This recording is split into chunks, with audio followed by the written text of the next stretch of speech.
ओम शांति। आज है 3 अगस्त 2022। सुनते हैं आज की साकार मुरली से मनन योग्य प्रश्न उत्तर। पहला प्रश्न है, ईश्वर दाता है, फिर भी ईश्वर के लिए दान करने की रस्म क्यों चली आ रही है?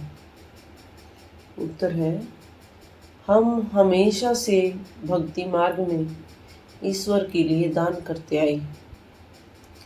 तो ईश्वर कोई गरीब थोड़ा ही है जो हम उसके लिए दान करें। वह तो सतयुग का प्रिंस है, देवी देवता है, पूरे विश्व का मालिक है। वे सब की मनोकामनाएं पूरी करते हैं। तो फिर उनको दान क्यों दिया जाता है? क्योंकि इसके पीछे बाबा रहस्य बताते हैं कि हम ईश्वर अर्थ दान करके उसको अपना वारिस बना लेते हैं। भक्ति काल में तो दान का कुछ समय का ही एवजा मिलता है। यहाँ तो बाप डायरेक्ट 21 जन्मों के लिए वर्षा देते हैं। तो यहाँ पे हमें पूरा बलिहार जाना पड़े। यहाँ पर हम ईश्वर पर एक बार बलिहार जाते हैं तो वह 21 बार हम पे बलिहार जाते हैं। तुम कोड़ी लेकर आते हो और बाप से हीरा ले जाते हो। अर्थात हम अपने सारे विकार और दुर्गुण बाप पर बलिहार करते हैं और बाबा हमें हीरे जैसा जन्म देता है। अंदर समझते हैं कि हम चावल मुट्ठी शिव बाबा के भंडारे में डालते हैं, जिस प्रकार से सुदामा का दिखाया है। तो शिव बाबा तुम्हारा क्या लगता है जो तुम उनको देते हो? तो इसका मतलब शिव बाबा तुम्हारा बच्चा है तो तुम बड़े ठहरे। वैसे भी शिव बाबा भी कहते हैं वंदे मातरम, अर्थात माताओं को नमस्कार। समझते हैं कि एक देंगे तो लाख पाएंगे। देने वाला दाता केवल एक ही है। तो भक्ति मार्ग में भी ईश्वर उल्टा देते हैं और ज्ञान मार्ग में तो 21 गुना ज़्यादा हमको मिलता है। शरीर व आत्मा की यात्रा अलग कैसे होती है? बाबा समझाते हैं कि आत्मा व शरीर दो चीजें हैं, परंतु सभी यह नहीं समझते कि जिस प्रकार से शरीर का पिता होता है, ऐसे ही हम आत्माओं का भी कोई पिता होगा। तो हम आत्माएं निर्वाण धाम की रहने वाले हैं। पहले यह ज्ञान बिल्कुल ही लोप हो चुका था, परंतु जैसे ही अब यह सृष्टि का नाटक पूरा होने वाला है, तो परम पिता हमें सारा ड्रामा का रहस्य समझाने के लिए आए हुए हैं। जब सभी आत्माएं यहाँ से चली जाती हैं, फिर धीरे धीरे वापस आने लगती हैं। यह तो अभी तुम जानते हो कि बाप हमें रूहानी यात्रा सिखला रहे हैं। कहते हैं, हे आत्माएं, अब बाप को याद करने की यात्रा करनी है। जन्मों जन्मों से हम जिस्मानी यात्रा करते आए हैं। अभी है रूहानी यात्रा। जाकर फिर से मृत्युलोक में वापस नहीं आना है। तो यह है ही रूहानी यात्रा। याद की यात्रा कायम रखने के लिए क्या युक्ति बाबा ने हमें समझाई है। बाबा ने सारा मदार ही याद की यात्रा का बताया है कि जो जितना याद की यात्रा में आगे बढ़ेगा वही ऊंच पद पाएगा। तो याद की यात्रा को कायम रखने के लिए पहले बुद्धि में ज्ञान चाहिए, समझ चाहिए। यदि बुद्धि में ज्ञान होगा तो पॉइंट्स याद आते रहेंगे। वह नएपन से, उमंग उत्साह से हम बाबा को याद करते रहेंगे। हम ब्रह्मा के बच्चे हैं, शिव बाबा से दैवी राज्य ले रहे हैं।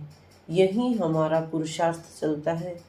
इसी पुरुषार्थ में रेस भी करनी है। अच्छी रीति पढ़कर फिर दूसरों को भी पढ़ाना है। लायक बनाएं तो वह भी हमारे साथ स्वर्ग के सुख देखे। आज की मुरली में बाबा ने खुद को सुनार क्यों कहा है? भारत बहुत सुंदर और गोल्डन एज था और आज भारत आयरन एज में है। तुम सब भी आयरन एज में हो और अब तुम्हें गोल्डन एज में आना है। तो अब बाबा सोनार का काम कर रहे हैं। तुम्हारी आत्मा में जो लोहे की और तांबे की खाद पड़ी थी उसे निकाल रहे हैं। अभी तुम्हारी आत्मा व शरीर दोनों झूठे बन गए। बाबा तुमको फिर से सच्चा सोना अर्थात हम सभी को सच्चा सोना बना रहे हैं। सच्चे सोने में बहुत खाद मिलाने से एकदम कालापन बढ़ा है।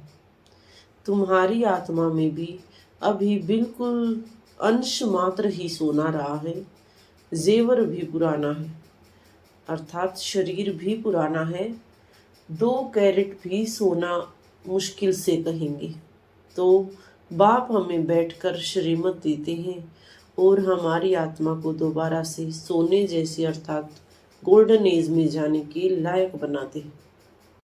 योग भट्टी से बाबा ने क्या क्या फायदे समझाए हैं और चलते फिरते भट्टी में किस प्रकार से रहना है। बाबा कहते हैं योग से अपनी अवस्था को शुद्ध बनाओ। शुद्ध होते होते सारी खाद निकल जाएगी, विकार निकल जाएंगे। इसके लिए योग भट्टी में रहना है। जैसे सोनार लोग करते हैं, सोने की खाद निकालने के लिए उसको आग में डालते हैं, फिर वह सोने की सच्ची डली बन जाता है। ठीक इसी प्रकार बाप कहते हैं जितना बाप की याद रूपी भट्टी में रहेंगे उतना शुद्ध बनते जाएंगे। बाप की और कोई भी श्रीमत नहीं है, यही श्रीमत है। इसमें बाबा किसकी कृपा आदि की कोई दरकार नहीं है। याद में रहेंगे तो ही खाद निकलेगी। तो याद में रहना है या आशीर्वाद या कृपा मांगनी है, यह सबकी अपनी अपनी मेहनत है। बाबा कहते हैं रूहानी बच्चे इस यात्रा में थकना नहीं है। घड़ी घड़ी बाप को भूलो मत।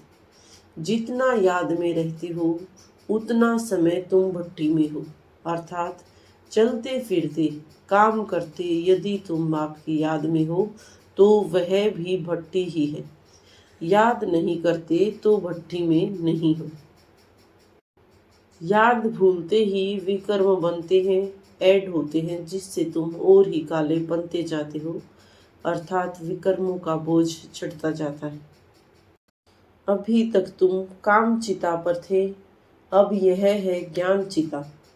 मुख्य बात यही है काम की कि बाबा आकर हमें काम चिता से ज्ञान चिता पर बिठाते हैं और ज्ञान वर्षा करके पवित्र बनाते हैं। ब्रह्म कुमारियां ही भारत को स्वर्ग बनाती हैं। भक्ति में इसका क्या यादगार है? भक्ति मार्ग में इसका यादगार है जिस प्रकार से छोटी छोटी कुमारियां जो पवित्र होती हैं उनको बहुत मान दिया जाता है, उनकी पूजा होती है तथा उनके पांव भी पड़ते हैं। यही तुम्हारा यादगार अभी तक चलता आ रहा है। तुम सभी ब्रह्म कुमारियां हो। तुमने ही ब्रह्म भारत को स्वर्ग बनाया था और अब फिर से बनाती हो। अभी तक तुम्हारा यादगार भक्ति मार्ग में यही चला आ रहा है जो कि कुमारियों को बहुत मान देते हैं। है तो ब्रह्म कुमार भी परंतु मेजॉरिटी तो माताओं की है। यहाँ तक कि बाप खुद आकर भी कहते हैं वंदे मातरम अर्थात बाप माताओं को ही अपना वारिस बनाते हैं। अगला प्रश्न है हम खुद की व सर्व की प्रगति किस युक्ति से कर सकते हैं? बाबा आज के वरदान में हमें समझाते हैं निमित्त भाव के अभ्यास द्वारा स्व की और सर्व की प्रगति करने वाले न्यारे व प्यारे भव।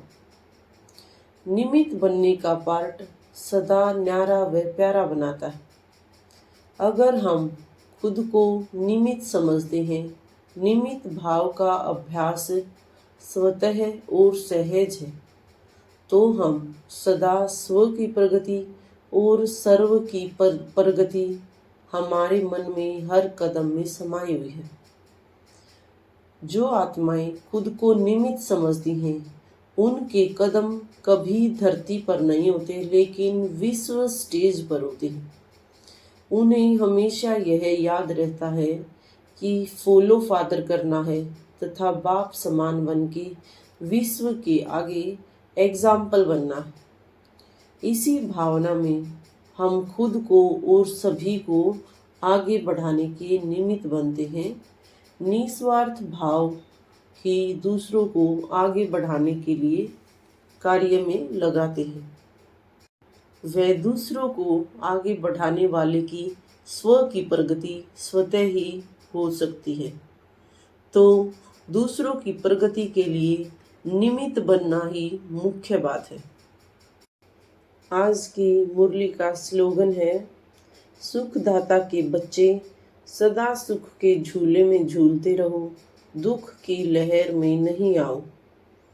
स्वमान है, मैं निमित्त व निर्माण आत्मा हूँ, मैं रूहानी यात्री हूँ। तीसरा है, मैं सदा सुख स्वरूप आत्मा हूँ। धन्यवाद। ओम शांति, ओम शांति, ओम शांति।